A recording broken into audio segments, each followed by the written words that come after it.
Healthy morning students. Today we are going to discuss textual exercise question answers of chapter 3 or 3rd of science, which is metals and non-metals. So let us start. First question is, which of the following pairs will give displacement reaction? We know very well what is displacement reaction. Highly reactive metal displaces less reactive metal from its salt solution. This is called displacement reaction. So just you have to check it out, okay, which metal is highly reactive than the metal given in the salt. So this is activity series of metal Ka, Na, Si, M, A, J, Fe, La, La, that means lead, Hua, Q, Ha, यानी Hg, Ag और A, that's it. In sodium chloride, metal is sodium copper.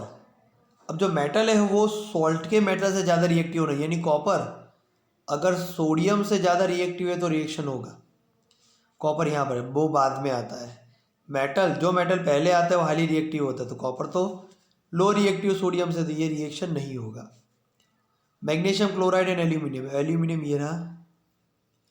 अब magnesium chloride में आता है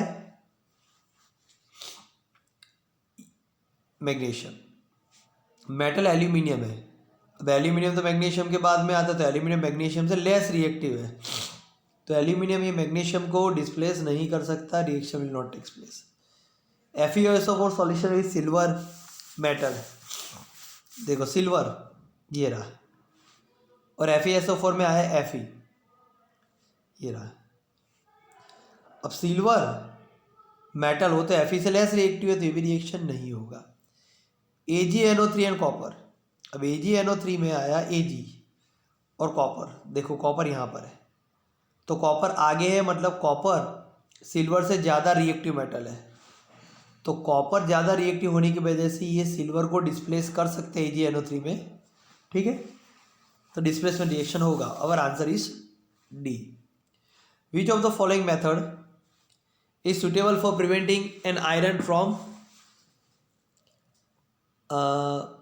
iron fry pan from rusting? Applying grease, applying paint, applying coating of zinc. Obviously applying coating of zinc. We cannot apply grease because generally we use that paint for the cooking purpose. Even we cannot paint it for the same reason. We can apply the coating of zinc. Why? Let me explain the reason. See, this is the iron. If we apply coating of zinc on it, now zinc is highly reactive than iron. So what will happen? The zinc will react with atmospheric oxygen. So the iron going to be prevented. Iron को कुछ भी होगा नहीं, तो iron का rusting नहीं होगा, क्योंकि जिंक ऑक्सीजन के साथ रिएक्ट हो जाएगा. जिंक ऑक्सीजन को आयरन के साथ रिएक्ट नहीं होने देगा. Element with react with oxygen to give a compound with a high melting point. देखो calcium and react with oxygen, it form calcium oxide that we call quick lime. Generally we call quick lime, and this quick lime have very high melting point. It is not very easy to melt this quick lime. Okay, let us check out rest of option also. Carbon, when carbon reacts with carbon dioxide is a gas, and all the gases form a very low melting point. Silicon dioxide, it also have low melting point. Iron, see if we go through the activity series of metal, so calcium is highly reactive than these all. Okay, and those which is more reactive, its melting point are very high. That's why the answer is calcium. Food can are coated with tin and not zinc because, look, if you want to prevent anything from rusting, then do the coating of zinc. But if you want to prevent the spoilage of food, then you cannot use zinc. Let me explain. कि generally tin है, tin, food cans, ठीक है, food cans जो भी है, suppose उसके अंदर कोई फूड है, कोई कोल्ड ड्रिंक है, तो उसको अंदर टीन से कोटेड किया जाता है। अगर टीन की जगह अगर हमने जिंक से कोटिंग किया है, तो जिंक तो हाईली एक्टिव मेटल है, तो हमने जो भी फूड रखा है इसके अंदर, तो जिंक क्या करेगा, वो फूड के साथ रिएक्ट करेगा और फूड को स्पॉइल कर देगा, यानी फूड को टॉक्सिक बना देगा।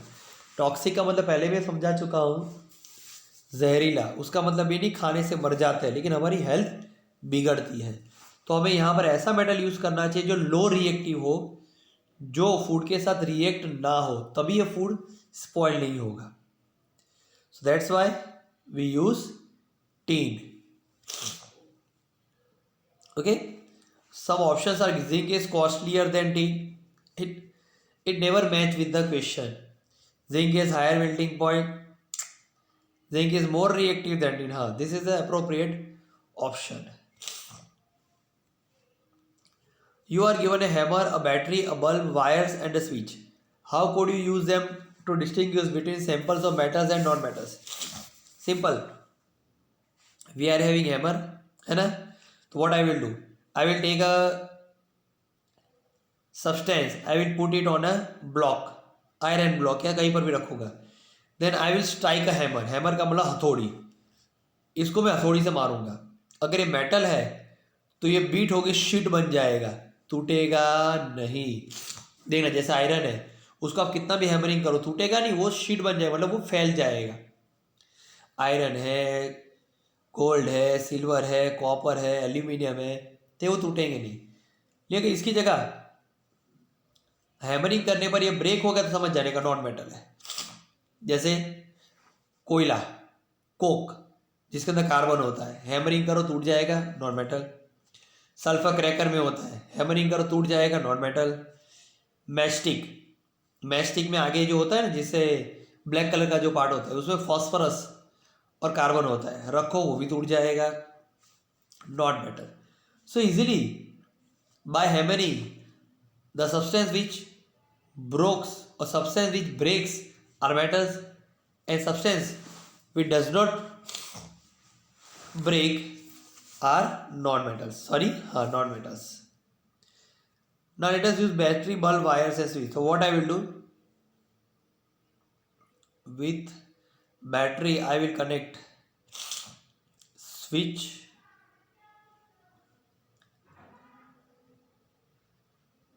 bulb.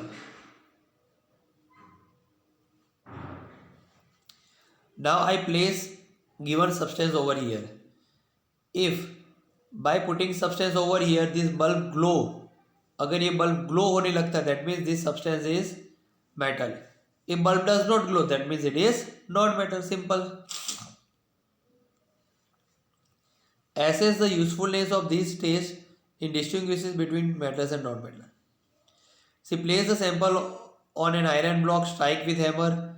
Sample takes the shape of sheet, it is metal. If it breaks into pieces, it is non-metal.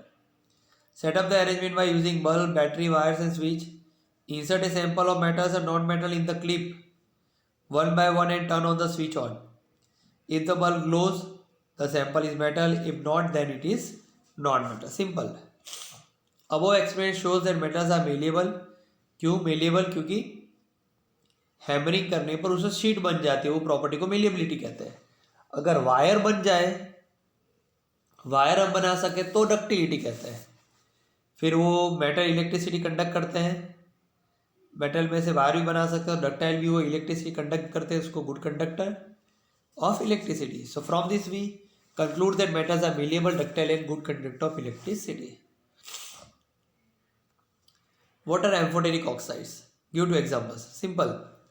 Those oxides which react with both acid and base are called amphoteric oxides. Simple. Some metal oxides which react with both acids as well as bases to produce salt and water are known as amphoteric oxide. जो oxides acid और base दोनों के साथ react करते हैं, उनको amphoteric oxide कहते हैं. तो that are aluminium oxide and zinc oxide. अब हम देखेंगे क्यों उनको एम्फोटेरिक बोला जाता है. क्योंकि एल्यूमिनियम ऑक्साइड एसिड के साथ भी रिएक्ट कर सकता है और बेस के साथ भी. समझते हैं. पहले मैं एल्यूमिनियम ऑक्साइड लिख डालूँ, एल्यूमिनियम वैलेंसी 3+, ऑक्साइड 2-। तो एल्यूमिनियम का ऑक्साइड बनेगा, क्रॉस करूँगा तो Al2O3।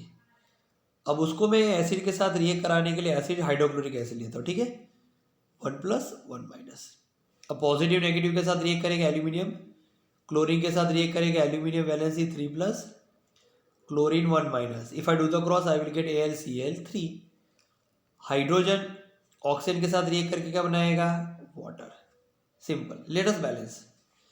2 aluminum, here 1 aluminum, so here I will write 2, okay, here oxygen 3, here oxygen 1 only, so I will write 3 before H2O, hydrogen 1, here hydrogen 6, so to make this 1 hydrogen 6 I should write 6 before HCl. Now chlorine becomes 6, and here see it is AlCl3, so here also chlorine is 6, balanced. Clear? So this reaction we have shown aluminum oxide with acid. Now let us study reaction of aluminum oxide Al2O3 with base sodium hydroxide. 1+, 1-, 3+, 2-. So positive react with negative, Na1+ react with oxygen 2-. So charges are not balanced, I must have to do cross. Oxygen का 2 Na की तरफ जाएगा और Na का 1 oxygen की तरफ. Hydroxide and aluminium, it form aluminium. wait here the little bit method is different, let me explain. बहुत easy है, बहुत ही इजी है. देखो एक बात माइंड में रखने की, कोई भी ऑक्साइड एसिड के साथ रिएक्ट करे कि बेस के साथ, वो ऑलवेज वाटर तो फॉर्म करेगा ही एज ए बाई प्रोडक्ट. तो हमें वाटर पहले लिख डाल देगा, H2O. समझ गए? अब H2O निकालने के बाद जितनी चीज़ें बचती है सब एक साथ में. देखो तो अब एक तो Na बचा, ठीक है, फिर ऑक्सीजन यहाँ पर टोटली 4 ऑक्सीजन है, ठीक है. देखो अब कैसे आपको ये याद रखना, मैं आपको बताता हूँ कि अब यहाँ पर होगा क्या. मेथड आपको मैं सिखाता हूँ कैसे लिखने का.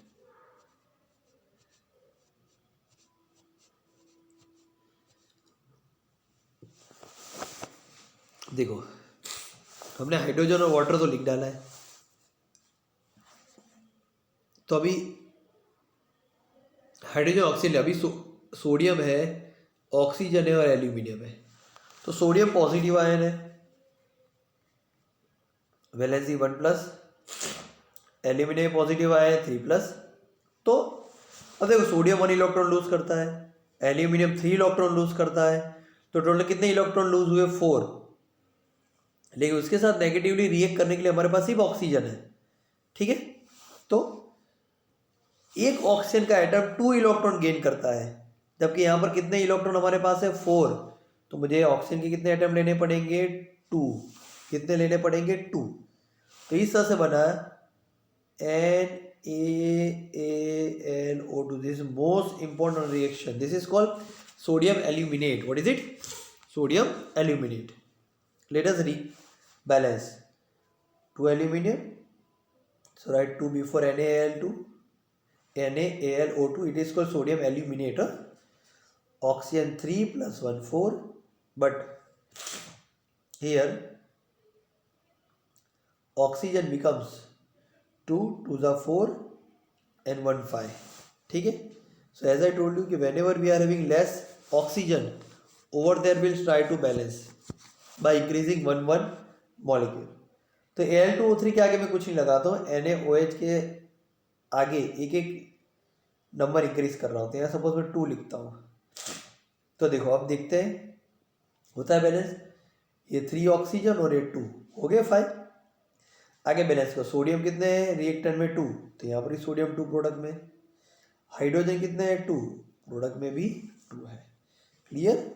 एक बार फिर से समझाता हूँ। देखो, आपको क्या याद रखना है कि whenever any oxide react with acid or base always it form by product water, form करते ही है।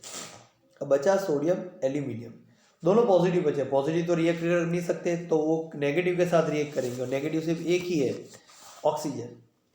अब सोडियम की वैलेंसी 1+, एल्यूमिनियम की 3+, तो टोटल 4 इलेक्ट्रॉन लूज कर रहे हैं। तो सामने 4 इलेक्ट्रॉन गेन करने वाला होना चाहिए, लेकिन ऑक्सीजन तो 2 इलेक्ट्रॉन ही गेन करता है।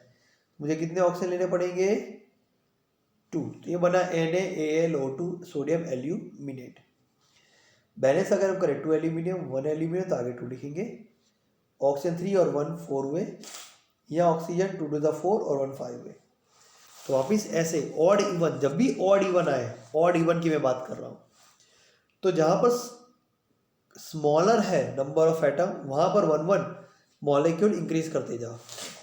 तो यहाँ पर रिएक्टर में 4 ऑक्सीजन है, तो अब आपको सोचना ये है कि यहाँ पर 1 इंक्रीज करे कि यहाँ पर 1 इंक्रीज करे।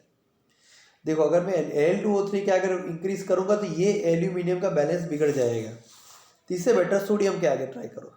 ठीक है, तो देखो हो गया 3 + 1 4 oxygen, 2 sodium, hydrogen 2, hydrogen 2। Clear? So aluminium oxide react with both acid and base, that's why it is called amphoteric oxide. Same zinc oxide, C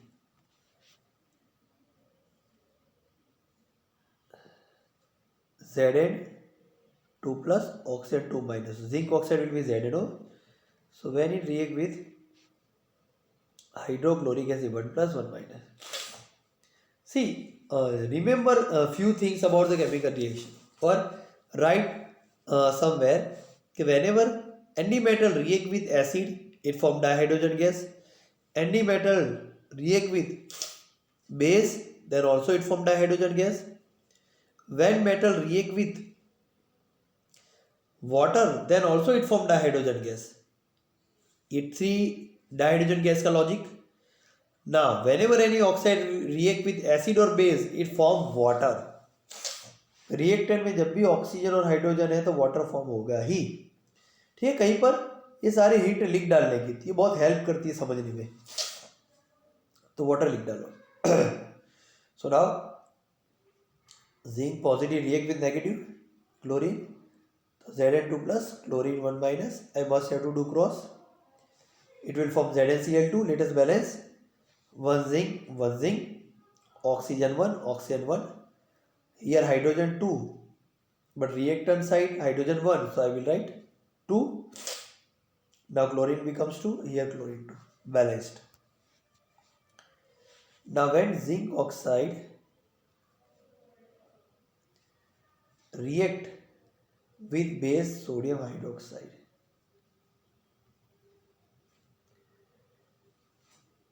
it must form by product water. अब देखो आपको सोचना है, zinc positive, sodium positive, दोनों positive है। ठीक है, तो अब जिंक 2 इलेक्ट्रॉन लूज करेगा, सोडियम 1 इलेक्ट्रॉन लूज करेगा, तो 3 इलेक्ट्रॉन लूज किए। सामने अगर मैं ऑक्सीजन लेता हूं, ठीक है, ऑक्सीजन अगर मैं लेता हूं, देखो सोडियम 1+, अब आप सोचोगे सोडियम को पहले क्यों लिखा, जिंक को क्यों नहीं लिखा? वो इसलिए कि सोडियम हाईली रिएक्टिव मेटल है जिंक से, इसलिए उसको मैंने पहले लिखा।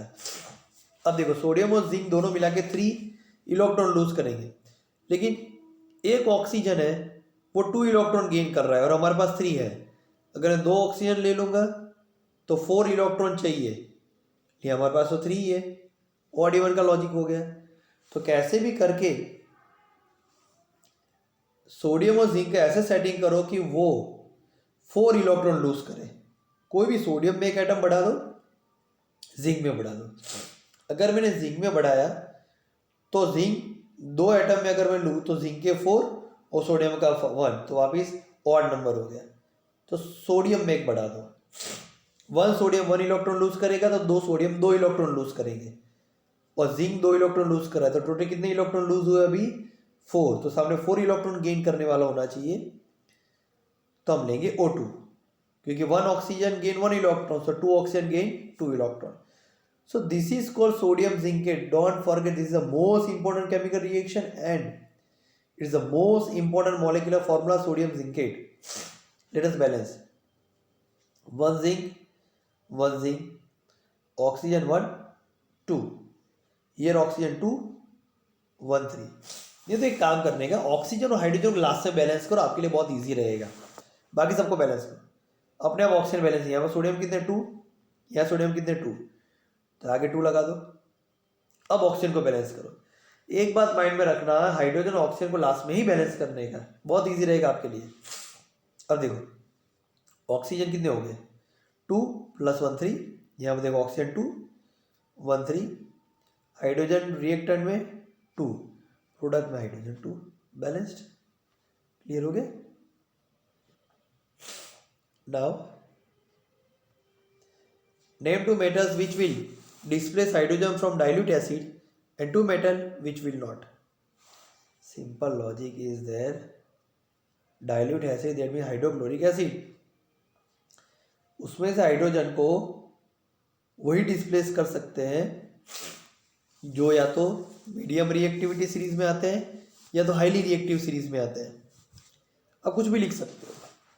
तो हमने यहाँ पर मैग्नीशियम और जिंक लिखा हुआ है. ये मैग्नीशियम हाईली एक्टिव मेटल हो गया और जिंक मीडियम रिएक्टिव मेटल हो गया. दोनों में से एक एक ले लिया.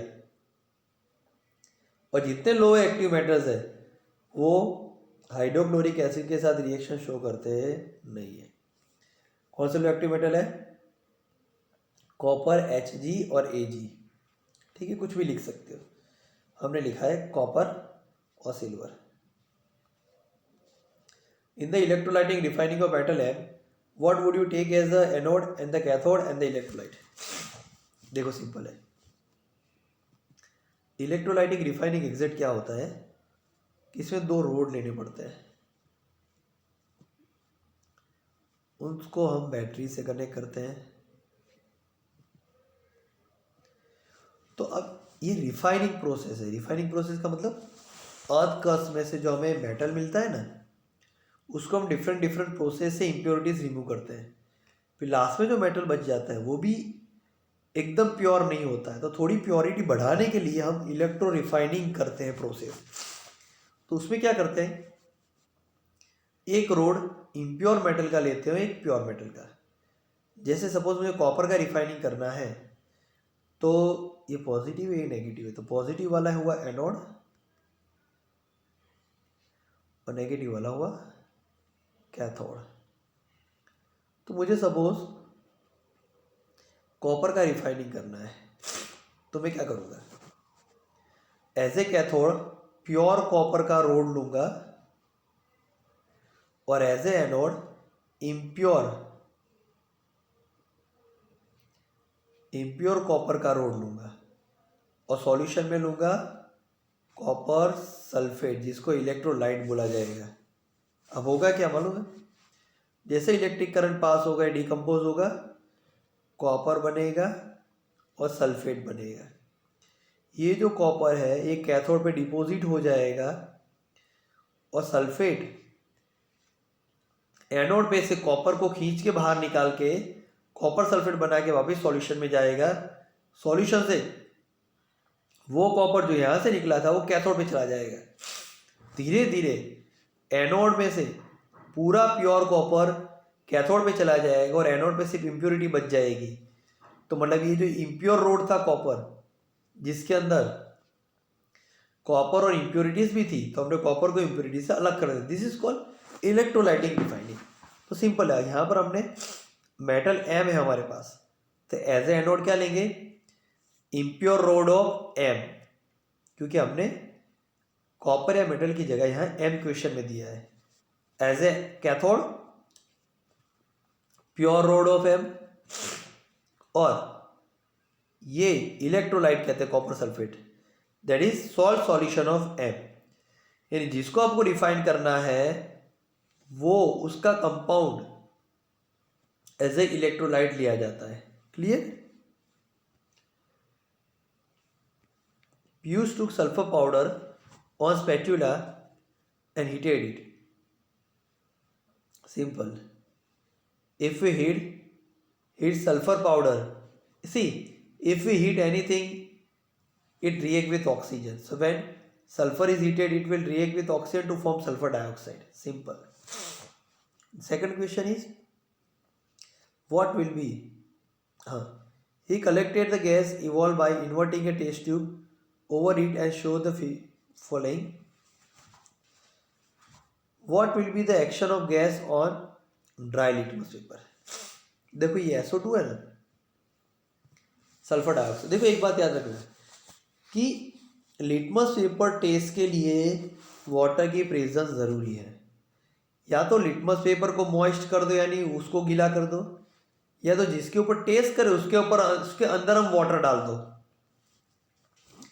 लेकिन हमने ड्राई लिटमस पेपर लिया जो यहाँ लिखा हुआ है, और ऊपर से सल्फर डाइऑक्साइड ये भी ड्राई है, तो लिटमस पेपर को कोई भी इफेक्ट होगा नहीं। अगर मैं मॉइस्ट लिटमस पेपर लेता हूँ यानी गीला लिटमस पेपर, तो क्या होगा? तो ऐसा होगा कि ब्लू लिटमस पेपर रेड बन जाएगा और रेड लिटमस पेपर पे कोई भी इफेक्ट होगा नहीं। तो हमें मालूम है कि रेड अगर बनता है, रेड डेंजर का सिंबल होता है, और डेंजर होता है एसिड, बेस नहीं होता है। तो मतलब सल्फर डाइऑक्साइड कैसा है? एसिडिक। समझे? देखो, the gas has when sulphur is heated in air, sulfur dioxide is formed. The gas has no effect on the dry litmus paper. Well, litmus paper will turn red. अब यहाँ पर हमें reaction लिखने को बोला है, तो पहले हमने सल्फर को हीट दिया था, तो हीट दोगे तो किसी को भी, तो किसके साथ रिएक्ट करेगा? ऑक्सीजन के साथ। सल्फर भी रिएक्ट करेगा, बनाएगा सल्फर डाइऑक्साइड। फिर हमने क्या किया? सल्फर डाइऑक्साइड की जो फ्यूम आ रही थी उसको हमने मॉइस्ट लिटमस पेपर पास में रखा, तो मॉइस्ट लिटमस पेपर का वाटर सल्फर डाइऑक्साइड के साथ रिएक्ट करके बनाएगा H2S, और ऑक्सीजन कितने? 2+1 3 H2SO3। This is called sulphurous acid. देखो H2SO4, यह SO4 आता है तो सल्फ्यूरिक एसिड, लेकिन यहाँ SO3 है इसलिए सल्फरस एसिड। ध्यान रखना। Now let us see this activity through video.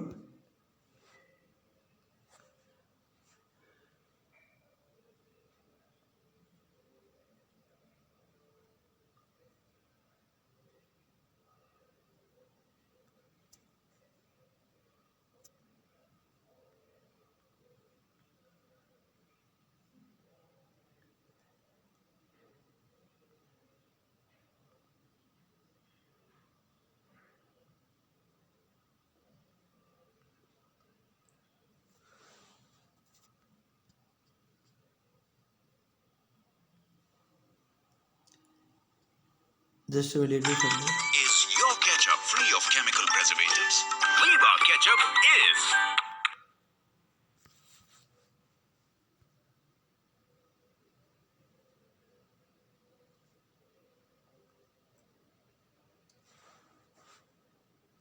See, here in this bowl we'll take sulfur.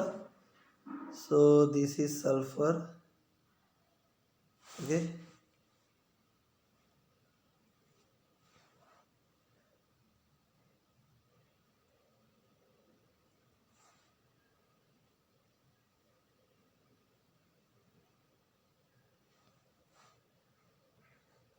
Just let me find out proper video.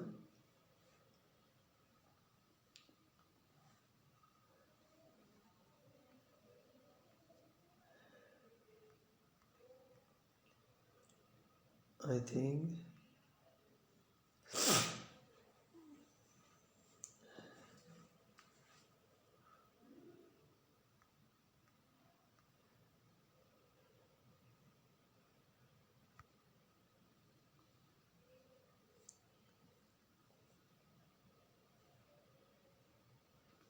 Wait for a minute.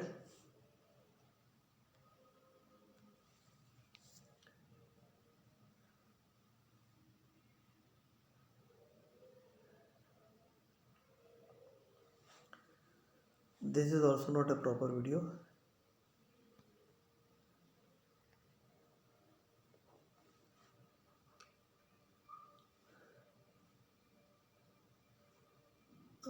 This should be.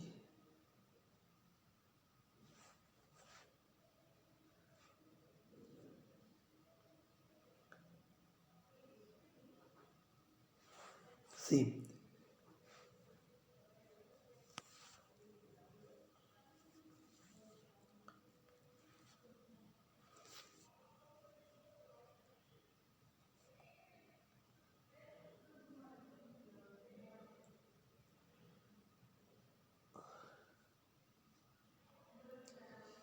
it take much time to download. Very slow internet I am having.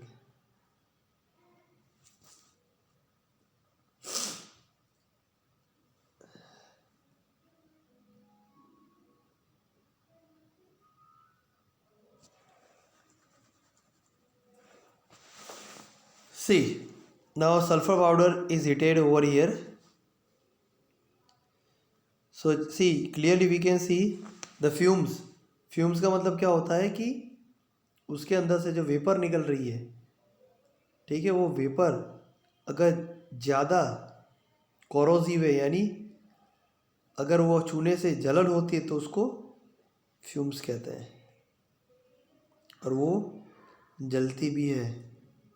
And this fume is very toxic, so we should keep our nose away from it, else will get the toxic effect, we may be unconscious. देखो जल रहा है. अब हम litmus paper test करेंगे. Fumes हमें clear दिख रही है ग्लास के अंदर, देखो ये रही. Now will to litmus paper test with the, देखो यहाँ पर ये जल रहा है. Will do litmus paper test.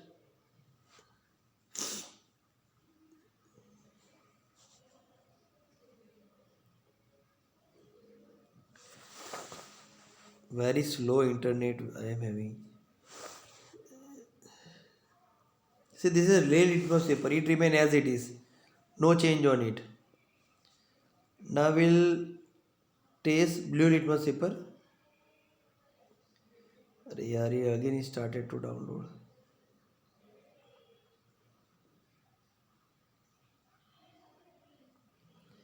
See, this is a blue litmus paper. Okay, let us check it out. Effect on fumes. It is moisture. Check it out. Immediately it turns red. That means whatever fumes coming out from heated sulfur, it's acidic in nature. That's why it turns blue litmus paper red. Okay. So this is the activity, and this fume of sulfur dioxide very toxic and harmful because it forms sulfuric acid, and these fumes are emitted from the factories which pollute the air. State to waste to prevent the rusting of earth. You know very well, no need to discuss. What type of oxide are formed when non-metal combine with oxygen? Simple. Non-metal. If I take sulfur, you know very well. U-S-A-T-Po, है ना? This is a 16 group. Sulfur forms sulfur dioxide, sulfur trioxide also. Even 14 group का carbon भी as a non metal react करता है, तो carbon dioxide, and it also form Cl2O7. Okay, give reason. Platinum, gold, silver are use to make jewellery. Obviously, because platinum, gold and silver are very low reactive metal. Reactivity series में देखो सबसे last में आता है. And they have shine also, lustre, that is the proper word. These metals are malleable, यानी easily उसको sheet बना सकते हैं, कन्वर्ट कर सकते हैं, डक्टाइल, उसमें से वायर बना सकते हैं, और लस्ट्रस यानी चमकते भी है. They do not react with oxygen and other gases present in air with moisture. अब ये ऑक्सीजन के साथ इतना जल्दी रिएक्ट करते नहीं क्योंकि लो रिएक्टिव है, इसलिए ऐसी ज्वेलरी को रस्टिंग लगता नहीं है. ठीक है. दस this shine is maintain That's why this material are used to make the jewelry. Second question is, sodium, potassium, and lithium are stored under the oil. That तो I had explained in text question by taking example of sodium. Sodium, potassium, and lithium are highly reactive metal. They react with air and moisture in air and form highly combustible hydrogen. To prevent accidental fire, they are stored under kerosene oil. Simple. Sodium, when it react with the moist air, अब moist air में water होता है, मैं आपको पहले ही बता चुका हूँ कि कोई भी मेटल वाटर के साथ रिएक्ट करता है तो डाइहाइड्रोजन गैस बनेगा ही, और ये डाइहाइड्रोजन गैस जो बना वो हाईली कंबस्टिबल होता है, तो तुरंत ही वहाँ आग लग जाएगी, जलना चालू कर देगा. देखना सोडियम के एग्जाम्पल में हमने देखा था. So that's why to prevent the accidental fire they are stored under the kerosene oil. Kerosene oil, ये सपोज सोडियम रखा है, तो केरोसिन ऑयल क्या करता है, एयर का सोडियम के साथ कांटेक्ट होने देता नहीं है. Next question is, aluminium is highly reactive metal yet it is used to make utensil for cooking. क्योंकि हाईली रिएक्टिव मेटल है तो सीधी बात है एल्यूमिनियम को रस्टिंग जल्दी लग जाएगा, फिर भी उसको यूटेंसिल बनाने में क्यों यूज किया जाता है. It is easier to obtain a metal from its oxide. This is because aluminum is a good conductor of heat. Aluminum form a layer of aluminum oxide at high temperature which prevent the further corrosion and it is cheap. Therefore, it's a simple. Aluminum is a highly reactive metal, no doubt, but at the high temperature, यानी हम obviously vessel को, जो aluminium के vessel होते हैं उसको कोई भी चीज़ गर्म करने के लिए यूज़ करते हैं, तो हाई टेम्परेचर पे एल्यूमिनियम ऑक्साइड बना देता है. ठीक है, अब एल्यूमिनियम ऑक्साइड से फ़ायदा ये होता है कि ये एल्यूमिनियम ऑक्साइड अंदर वाले एल्यूमिनियम मेटल को कोरोड होने देता नहीं है, इसलिए हमारा वेसल लॉन्ग टाइम तक चलता है. ये एल्यूमिनियम की प्रॉपर्टी है. दूसरा, it is good conductor of heat, यानी थोड़ी सी अगर हीट दे तो तुरंत ये पूरा एल्यूमिनियम का वेसल गर्म हो जाता है और अंदर की चीज़, रखी हुई चीज़ गर्म हो जाती है. और ये सस्ता भी है, इसलिए हम ये आयरन यूज़ नहीं करते हैं तो महंगा पड़ेगा, इसलिए एल्यूमिनियम यूज़ करते हैं. Carbonate and sulphide ores are usually converted into oxide during the process of extraction. देखो, कार्बोनेट, सपोज जिंक है ना, जिंक वो हमें अर्थ क्रस्ट में से ZnCO3 के फॉर्म में मिलता है, प्योर नहीं मिलता है, और सल्फाइड के फॉर्म में भी मिलता है, ZnS फॉर्म में. तो अगर मुझे इसमें से जिंक हटाना है, प्योर जिंक ऑब्टेन करना है, तो मुझे सल्फर हटाना पड़ेगा और कार्बोनेट हटाना पड़ेगा. लेकिन सल्फर और कार्बोनेट हटाना इतना आसान नहीं है जितना जिंक ऑक्साइड में से ऑक्सीजन हटाना है. तो हम क्या करेंगे, जिंक सल्फाइड को जिंक ऑक्साइड में कन्वर्ट कर देंगे और जिंक कार्बोनेट को भी जिंक ऑक्साइड में कन्वर्ट कर देंगे. तो ऐसा करने से क्या होता है कि इसको अगर पहले हम ऑक्साइड में कन्वर्ट कर दें तो अब ये ऑक्सीजन रिमूव करना बहुत इजी होता है, तो हमें जिंक आसानी से मिल जाएगा.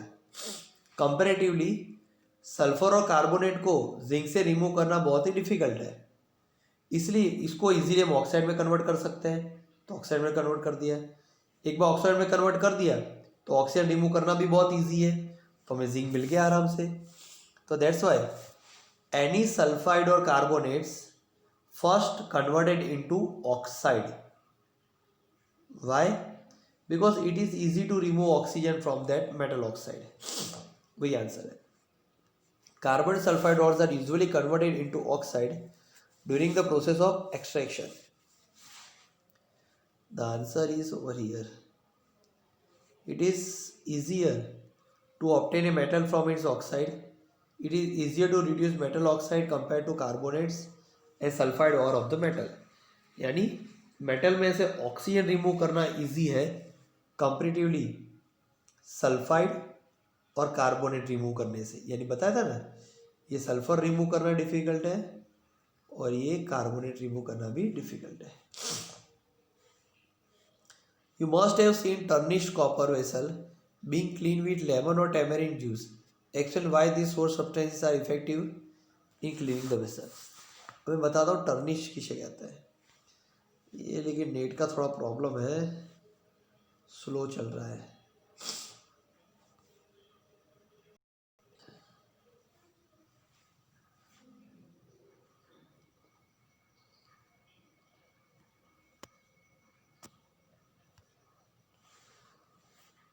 सी एड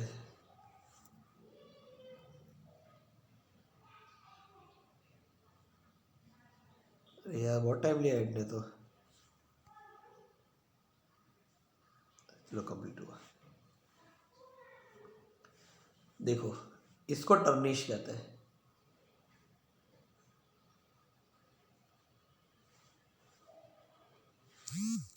ये जो आपके ऊपर स्पॉट दिख रहा है, दिखाता हूँ मैं आपको।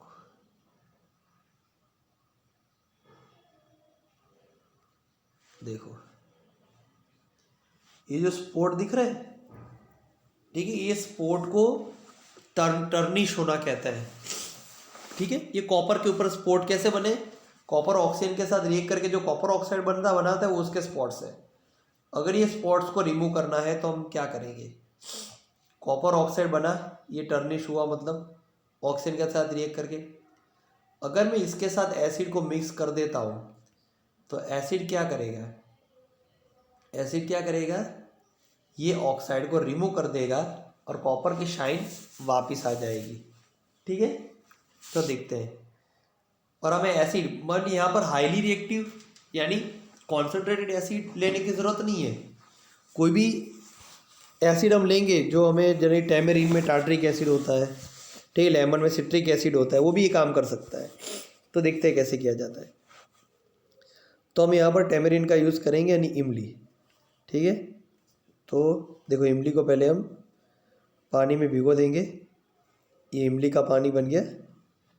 अब देखो ब्रश ले रहे हैं, ठीक है, क्लीन करने के लिए। देखो उसके अंदर इमली ले ली थोड़ी, उसको हमने डिप भी किया था वो इमली के पानी में। ये थोड़ा सॉल्ट भी यूज़ कर लिया क्योंकि सॉल्ट यूज़फुल है। अब हम वेसल के ऊपर इसको थोड़ा घिसेंगे। तो देखो घिसने के बाद अब क्या होता है,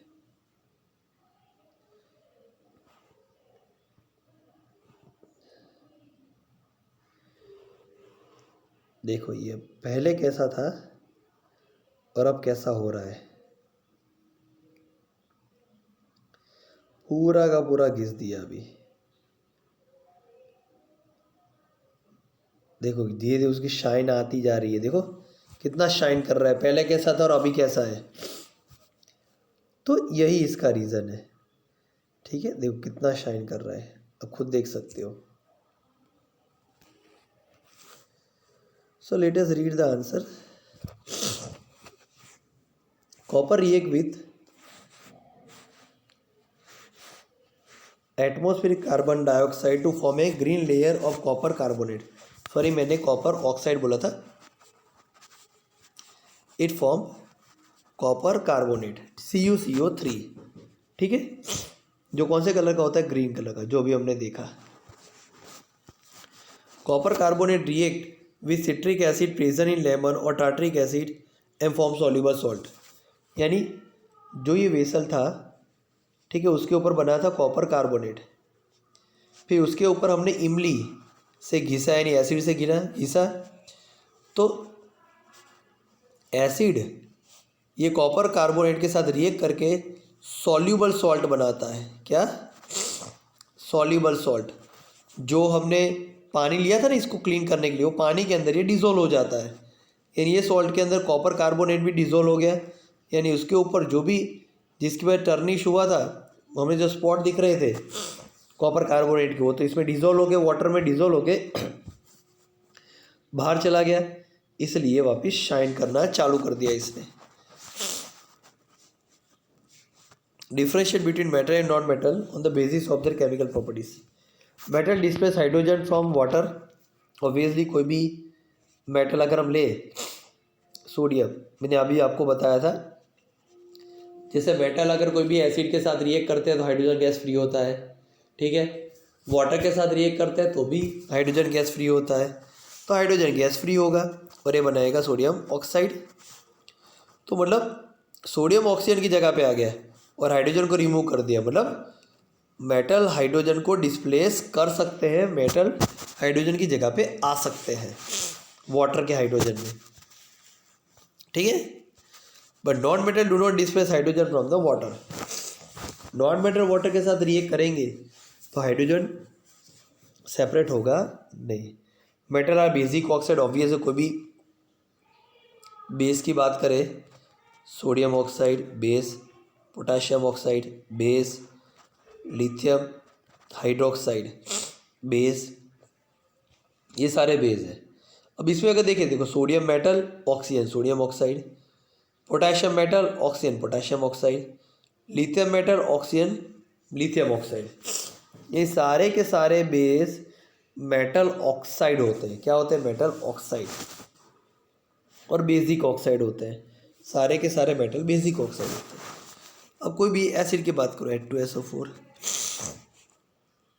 हाइड्रोक्लोरिक एसिड, नाइट्रिक एसिड, देखो sulphur non metal oxide, non metallic oxide, chlorine non metal, nitrogen non metal, oxygen oxide.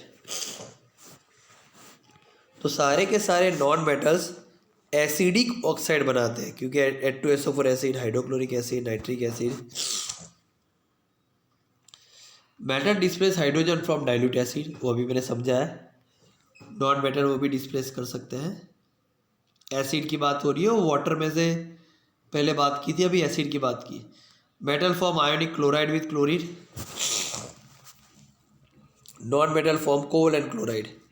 यानी अगर कोई भी सोडियम है, सोडियम को क्लोरीन के साथ रिएक्ट करूँ तो क्या बनाएगा? 1+ क्लोरीन 1-, यानी सोडियम अपना 1 इलेक्ट्रॉन क्लोरीन को देगा। तो जब इलेक्ट्रॉन के एक्सचेंज होते हैं तो उसको कौन से बॉन्ड कहते हैं? Ionic bond. नहीं, वही क्लोरीन अगर हाइड्रोजन के साथ रिएक्ट करेगा तो हाइड्रोजन को भी 1 इलेक्ट्रॉन चाहिए, क्लोरीन को भी 1 इलेक्ट्रॉन चाहिए, तो दोनों अपने 1 इलेक्ट्रॉन शेयर करते हैं। तो शेयरिंग से जो बॉन्ड बनता है उसको कहते हैं कोवैलेंट बॉन्ड। इसलिए मेटल क्लोरीन के साथ आयोनिक क्लोराइड बनाते हैं और नॉन मेटल, चलो हमने हाइड्रोजन, ये एज ए वैसे चलो कोई भी दूसरा भी ले लेते हैं। हाइड्रोजन की जगह सपोज कार्बन ले लो, तो भी CCl4 बनेगा। मैं बताता हूँ, carbon non metal, chlorine CCl4 बनेगा। कार्बन को 4 इलेक्ट्रॉन चाहिए, तो कार्बन अपना 1 इलेक्ट्रॉन 4 क्लोरीन के साथ शेयर करता है। क्लोरीन को भी 1 इलेक्ट्रॉन चाहिए, तो 4 क्लोरीन अपने एक इलेक्ट्रॉन कार्बन के साथ शेयर करते हैं और कौन सा बॉन्ड बनाते हैं? Covalent bond. Atoms of metal possess 1, 2 or 3 electron in their outermost shell, that we know very well, because all metals belong to first, second and 13 group. The first group have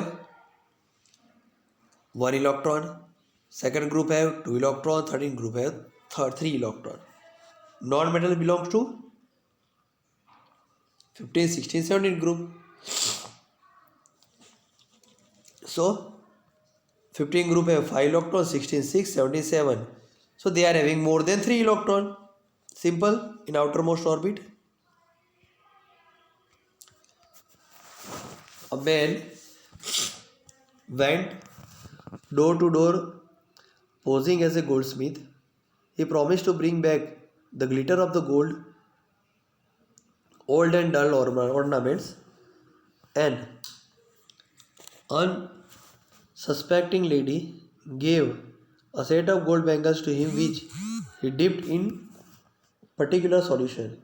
The bangles sparkled like a new, but their weight was reduced drastically. The lady was upset but after a futile argument the man beat a hasty retreat. Can you play the detective to find out the nature of the solution he has used? इसमें क्या हुआ कि एक बंदा है, जैसा बताता है वो गोल्ड स्मिथ है, ज्वेलर है, ठीक है, और वो ऐसा प्रॉमिस करता है कि आपके गोल्ड को शाइन करके देगा, जो डल है उसकी शाइन वापस ला के देगा। तो लेडी ने अपने ज्वेलरी दी, उसको बैंगल्स दिए, बैंगल्स शाइन तो हो गए, लेकिन लेडी को ऐसा लगा कि बैंगल्स शाइन तो नो डाउट उनकी वापस आ गई शाइनिंग, लेकिन उनका वेट कम हो गया। तो अब आपको मालूम लगाना है कि ऐसा क्यों हुआ।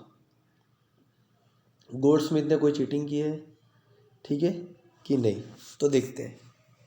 तो पहले ये हमें ढूंढना है कि गोल्ड स्मिथ ने कौन सा सॉल्यूशन यूज़ किया है। एक्वा रिजिया जो उसने यूज़ किया, याद रखना, most important, generally ask in 1 mark question.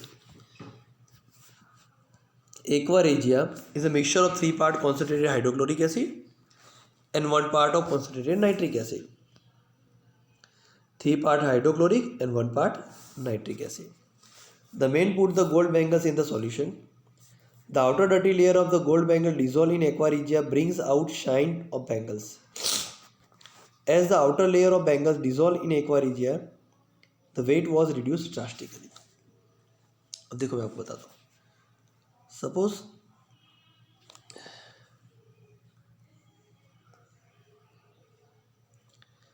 ये बैंगल्स है, ठीक है। अब बहुत सा ईयर के बाद ये बैंगल के ऊपर एक, हमें मालूम है कि गोल्डन या सिल्वर बैंगल्स जो होती है, गोल्ड और सिल्वर बहुत लो रिएक्टिव होते, जल्दी रिएक्ट नहीं करते, लेकिन 30-40 साल तक उसको ऐसा कैसा रखो तो उसके ऊपर वो लो रिएक्टिव है, बिल्कुल रिएक्शन नहीं करते, ऐसा तो है ही नहीं। तो उनके रिएक्शन की वजह से एक टाइप का सॉल्ट ऊपर फॉर्म हो जाता है, ठीक है। तो देखो ये सॉल्ट है जिसकी वजह से बैंगल बड़ा भी दिख रहा है और हमें ऐसा भी लग रहा है कि बैंगल भारी होगा, बड़ा होगा। लेकिन सॉल्ट की वजह से क्या हुआ, देखो उसके अंदर जो गोल्ड है ना उसकी शाइनिंग डल हो गई है। तो अगर मुझे उसको शाइनिंग वापस लाना ही है तो मुझे ये ऊपर का लेयर हटाना पड़ेगा। तो इसलिए गोल्ड स्मिथ ने क्या किया, 3 पार्ट कॉन्सेंट्रेटेड हाइड्रोक्लोरिक एसिड लिया, 1 पार्ट नाइट्रिक एसिड, इसको कहते हैं एक्वा रिजिया। अब इसके अंदर ये बैंगल को डिप कर दिया। जैसे बैंगल को डिप किया तुरंत ही ऊपर का जो लेयर था वो हट गया और बैंगल ऐसी, यानी अंदर का गोल्ड बाहर आ गया, बैंगल शाइन करने लग गई। लेकिन पहले बैंगल का शेप इतना था और अभी इतना हो गया, तो ऑब्वियसली उसका वेट कम ही हो जाएगा, क्योंकि उसका पहले जो वेट था किसकी वजह से, वो इम्प्योरिटीज़ की वजह से, वो तो एक्वा रिजिया में डिजोल्व हो गई, ठीक है। इसलिए वो लेडी को ऐसा लगा कि गोल्ड, वो जो आया है बंदा गोल्ड स्मिथ जो बता रहा है अपने आप को, उसने गोल्ड इसमें से चोरी कर लिया। देखो aqua regia is a mixture of 3 part of concentrated hydrochloric acid and 1 part concentrated nitric acid.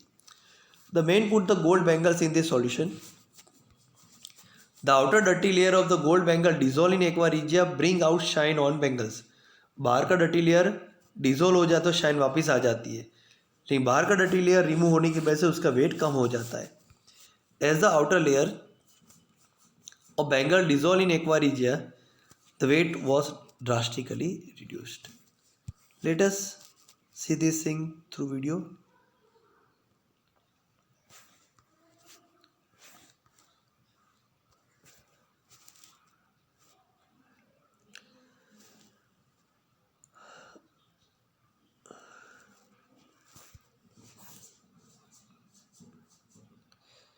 See, here it is.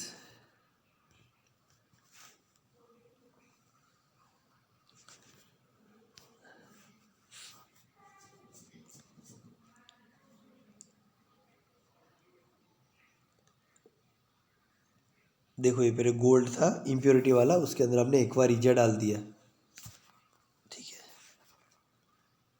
देखो पहले हमने गोल्ड का वेट कर लिया, 10.645 शो कर रहा है, बराबर है, ये रहा गोल्ड, लेकिन ये ज़्यादा इम्प्योरिटी वाला गोल्ड है जो ज़्यादा महंगा नहीं होता है, यानी गोल्डन ज्वेलरी बनाने के बाद जो भी वेस्ट बचता है वो है। ठीक है, अब देखो हम क्या कर रहे हैं, 10.645 याद रखना। अभी गोल्ड को हम डालेंगे वेसल के अंदर और इसके अंदर एक बार ये ऐड करेंगे। ठीक है, देखो हमने गोल्ड को डाल दिया है, अब इसके अंदर एक बार ईजे ऐड कर दिया है। ठीक है, अब वो उसके अंदर की इम्प्योरिटी रिमूव कर देगा। थोड़ा वेट करना पड़ेगा इसके लिए।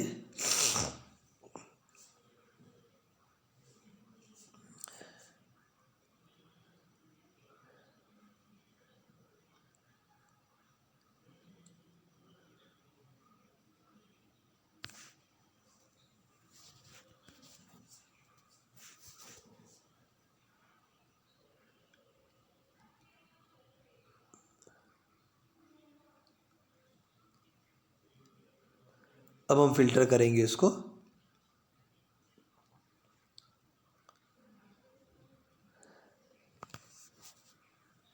देखो फिल्टर कर रहे हैं।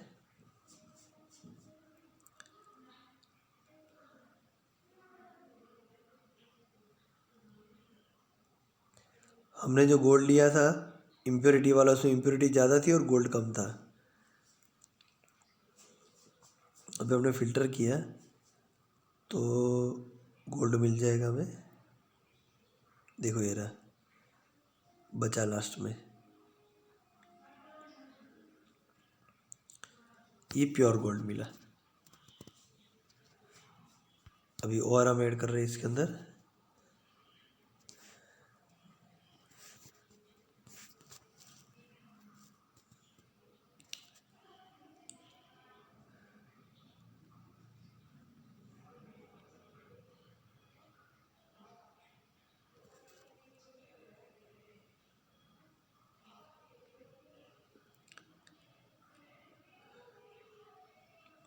बहुत लेंथी प्रोसेस है, शॉर्ट में एक वीडियो है, शॉर्ट में आपको बता देता हूँ, उसे आपको ज़्यादा समझ में आ जाएगा।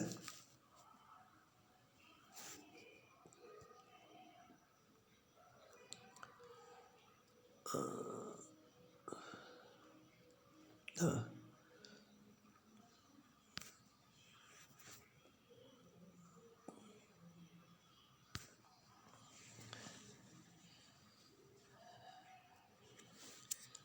अरे ये भी वीडियो नहीं है।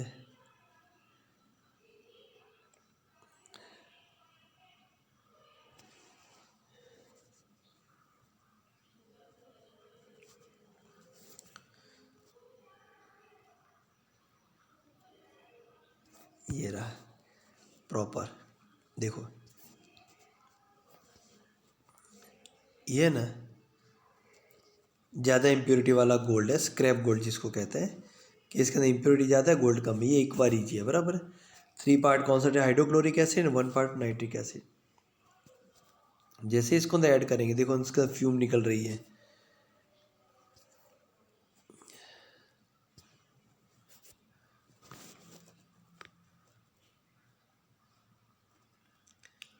प्रोसेस हो रही है।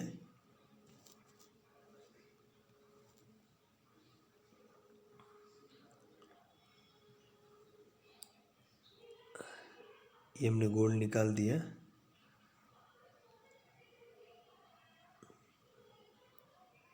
थोड़ा सा रह गया था, कितना, हाफ वेसल से भी ज़्यादा था, देखो इतना ही रह गया। अब इसको हीट देंगे, देखो हमने गर्म किया उसको। अब हम उसको शेप दे रहे हैं, मोल्ड कर रहे हैं, तभी हमें गोल्ड, देखो इसको ठंडा करेंगे। अब देखो दिखा गोल्ड, ये हमने प्योर गोल्ड बाहर निकाल दिया। ठीक है, ये प्योर गोल्ड है। तो इस तरह से ज्वेलरी भी प्योरीफाई की जाती है, मतलब ज्वेलरी के ऊपर का जो लेयर है जो उसको शाइन उसकी डल कर देता है वो रिमूव किया जाता है, लेकिन उसकी वजह से ज्वेलरी का वेट भी थोड़ा लूज हो जाता है। ठीक है, रिड्यूस हो जाता है। Give reason why copper is use to make the hot water tanks and hot steel. Copper does not react with cold and hot water and steam of water. Hence, copper can be used to make hot water tanks. But steel is an alloy of an iron and it reacts with steam of water. Hence, iron in steel is slowly corroded. Therefore, copper is used for making hot water tanks and not steel. आपने देखा होगा ये हेमा मालिनी के R O की add आती है, वहाँ बोलती है कि कॉपर आर ओ कहते हैं. क्या कहते हैं? Copper are O. अब कॉपर की एक स्पेशलिटी है. कॉपर क्या करता है? वाटर को प्योरीफाई करता है. यानी पहले भी आपने देखा सुना होगा कि कॉपर के वेसल में रात को पानी रख के फिर सुबह पियो तो हमारे डाइजेशन के लिए बहुत अच्छा होता है. तो इसलिए कॉपर रखा जाता है, क्योंकि कॉपर ऐसा है कि वाटर के साथ रिएक्ट नहीं होता लेकिन उसको प्योर ज़रूर करता है. ठीक है. अब और दूसरी भी एक बात देखना है, जब एसी है ना, एसी की पाइप भी कॉपर की होगी. वो इसलिए क्योंकि एसी में जब गैस पास होता है तो बहुत ठंडा हो जाता है, एकदम कोल्ड वाटर जैसा हो जाता है, लेकिन कॉपर उसके साथ रिएक्ट करता नहीं है, इसलिए पाइप में कोई प्रॉब्लम नहीं होता है. उसकी जगह आपने स्टील की अगर पाइप यूज़ की है तो स्टील के अंदर का आयरन ये रिएक्ट करेगा इसके साथ, वो पाइप टूट जाएगी. तो इसलिए जहाँ से हमें कोल्ड और हॉट वाटर पास कर रहे हैं हम कॉपर का यूज़ करते हैं instead of iron. Copper does not react with cold and hot water and steam of water. Hence, copper can be used to make hot water tanks. But steel is an alloy of an iron and it react with steam of water. Hence, iron and steel is slowly corroded. Therefore, copper is used for making hot water tank and not steel. Okay. What will happen if iron nails are kept in in a solution containing copper sulfate? Again, question related with the activity C's of metal. काड़ा CM आज copper and iron ना fail हुआ क्यों? देखो, iron copper, तो iron ज़्यादा reactive हुआ. ठीक है. अगर कॉपर सल्फेट सॉल्यूशन में आयरन को रख दिया हमने तो आयरन ज़्यादा रिएक्टिव होने की वजह से कॉपर को डिस्प्लेस करेगा और बनाएगा FeSO4. हमें मालूम है कॉपर सल्फेट का कलर ग्रीन होता है, सॉरी ब्लू. तो सिंपल है. और आयरन सल्फेट का कलर ग्रीन होता है. तो क्या करेगा आयरन कॉपर को डिस्प्लेस करता जाएगा, वैसे ही ब्लू कलर डिसअपियर होता जाएगा, धीरे ग्रीन कलर आता जाएगा. When iron nails are kept in a copper sulfate solution, the blue color of the solution fades मतलब धीरे धीरे डिसअपियर होना, डल हो जाना, due to displacement of copper by iron. Write balance chemical reaction.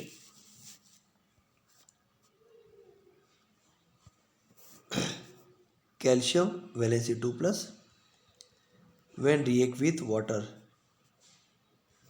मैंने आपको बताया था कि any metal when react with acid by product hydrogen, any metal react with water again by product hydrogen. तो पहले बाय प्रोडक्ट लिख डालो फिर सोचो. लेकिन इसमें भी ध्यान रखना पड़ेगा कि मेन प्रोडक्ट, बाय प्रोडक्ट तो हाइड्रोजन ही है, मेन प्रोडक्ट में ध्यान ये रखना है कि अगर वो भी मैंने आपको समझाया था कि वाटर के साथ प्रोसेस में पहले ऑक्साइड बनते हैं फिर हाइड्रोक्साइड बनता है, ये जनरल प्रोसेस है. लेकिन हाईली एक्टिव मेटल है वो ऑक्साइड बनाने की बजाय डायरेक्टली क्या बना देते हैं? हाइड्रोक्साइड. हाईली एक्टिव मेटल यानी potassium, sodium, calcium, magnesium. Medium active metal वो ऑक्साइड बनाते हैं फिर हाइड्रोक्साइड बनाते हैं, जबकि कैल्शियम तो हाईली एक्टिव मेटल है, वो ऑक्साइड ही डायरेक्ट हाइड्रोक्साइड बना देगा, CaOH ट्वाइस. क्लियर? यहाँ बैलेंस करना रह गया है ये आंसर में. कैल्शियम 1, हाइड्रोजन देखो यहाँ 2 और 2 4 हुए तो यहाँ 2 लगाना पड़ेगा, ऑक्सीजन बैलेंस हो गए. तो यहाँ पर बैलेंस करना बाकी है तो सिर्फ आपको यहाँ 2 लिखना है आगे. ठीक है. Fe with water, iron with water. Iron is medium active metal, ठीक है, तो अभी मैंने बताया highly active metal direct hydroxide बना डालते हैं, तो मीडियम एक्टिव मेटल ऑक्साइड बनाते हैं पहले। तो आयरन याद रखना, आयरन वाटर के साथ आयरन ऑक्साइड Fe3O4 बनाएगा, ठीक है, Fe2O3 नहीं, पर हाइड्रोजन तो ऑब्वियस फ्री होगा ही। 1 आयरन 3 आयरन 3 हाइड्रोजन 2 ऑक्सीजन 4, तो 1 ऑक्सीजन को 4 बनाने के लिए यहाँ 4 लिखना पड़ेगा। हाइड्रोजन 8 हो गए, 4 लिखना पड़ेगा। Clear. Aluminium with chlorine hydrochloric acid, ये बैलेंस किया हुआ नहीं आएगा एग्जाम में, इतने आएगा। एल्यूमिनियम प्लस हाइड्रोक्लोरिक एसिड, आपको बैलेंस ही मालूम होनी चाहिए। 3 + 1 + 1 - देखो रिएक्शन आ चुके हैं तो इम्पोर्टेंट है। तो एल्यूमिनियम देखो वापिस एल्यूमिनियम वाटर मेटल और एसिड, तो हाइड्रोजन गैस तो बनने ही वाला है। एल्यूमिनियम 3 + क्लोरीन 1 - क्लोरीन को होते हैं क्रॉस को होते हैं LCl3, 1 एल्यूमिनियम हाइड्रोजन 1, यहाँ 2 है, ठीक है। लेकिन देखो यहाँ क्लोरीन 3 है, हाइड्रोजन ऑक्सीजन लास्ट में बैलेंस करने के, और यहाँ क्लोरीन 1 है, तो 3 बने के 3 करो, अब हाइड्रोजन 3 हो गए, ठीक है। लेकिन यहाँ हाइड्रोजन 2 है, अब 3 और 2 का बैलेंसिंग हो तो LCM 6 करना पड़ेगा। ये हाइड्रोजन को 6 करने के लिए आगे 6 लिखना पड़ेगा, और ये हाइड्रोजन को 6 बनाने के लिए 3 लिखना पड़ेगा। अब क्लोरीन 6 हो गए, क्लोरीन तो 3 ही है, तो यहाँ 2 लिखना पड़ेगा, 3 × 2 = 6। अब एल्यूमिनियम 2 हो गए, तो आगे 2 लगाना पड़ेगा। क्लियर। तो बैलेंसिंग तो जितनी प्रैक्टिस करोगे उतना आएगा। K2O + वाटर, अभी मैंने आपको प्रोसेस बताया, मेटल फिर वाटर के साथ रिएक्ट करते तो ऑक्साइड, फिर ऑक्साइड हाइड्रोक्साइड, ये प्रोसेस है। तो ऑक्साइड लिखा है वाटर के साथ, तो ऑब्वियस क्या बनेगा, हाइड्रोक्साइड। पोटाशियम 1 + हाइड्रोक्साइड 1 - यानी कि OH, बैलेंस करो 2 पोटाशियम 1 पोटाशियम, आगे 2 लिखो, oxygen 2 hydrogen 2 balanced. So here all the question answer of exercise from chapter number 3 metals and non-metals are over. So let's end this lecture over here. Bye and have a safe day.